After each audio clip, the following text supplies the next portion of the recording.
Vietnamese Prime Minister Pham Chinh and Malaysian Prime Minister Anwar Ibrahim held talks in Kuala Lumpur on May 25th to advance bilateral relations. The meeting took place during Prime Minister Chin's official visit to Malaysia, where he is also attending the 46th ASEAN Summit and related events. Prime Minister Ibrahim expressed condolences over the passing of former Vietnamese President Tran Duc Luong and warmly welcomed Prime Minister Chin and his delegation. He praised Vietnam's struggle for independence and its Doi Moi reforms, noting the country's strong economic growth and improved living standards. He expressed confidence in Vietnam's goal to become a modern industrialized country by 2045. Prime Minister Chin conveyed greetings from Vietnamese leaders and invited Malaysia to attend Vietnam's 80th National Day celebration this September. He thanked his host for the kind words and reaffirmed Vietnam's commitment to strengthening the traditional friendship and multifaceted cooperation with Malaysia.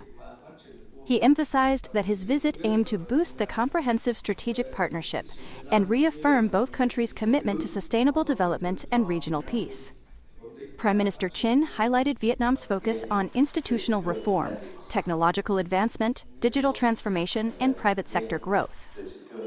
The two leaders expressed satisfaction with bilateral ties, especially since the partnership was elevated in November 2024. Political, economic, and investment relations have progressed, with trade reaching $14.2 billion United States dollars in 2024.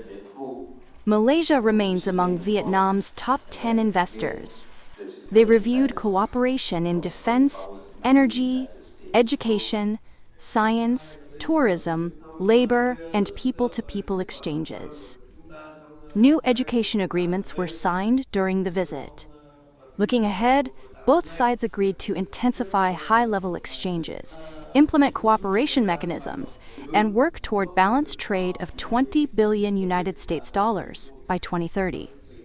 They pledged to remove trade barriers, boost exports in key sectors, and expand collaboration in digital, circular, and green economies.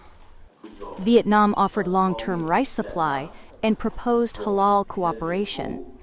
They agreed to step up security ties, sign defense-related agreements, and enhance cooperation in maritime security, counterterrorism, and crime prevention. They discussed boosting collaboration in aviation, tourism, education, labor, agriculture, and sports. Prime Minister Chin thanked Malaysia for supporting the Vietnamese community and urged continued favorable conditions. Both leaders committed to close ASEAN coordination, particularly during Malaysia's ASEAN chairmanship. They reaffirmed a shared stance on the East Sea, supporting an effective code of conduct in line with international law, especially the 1982 UN Clause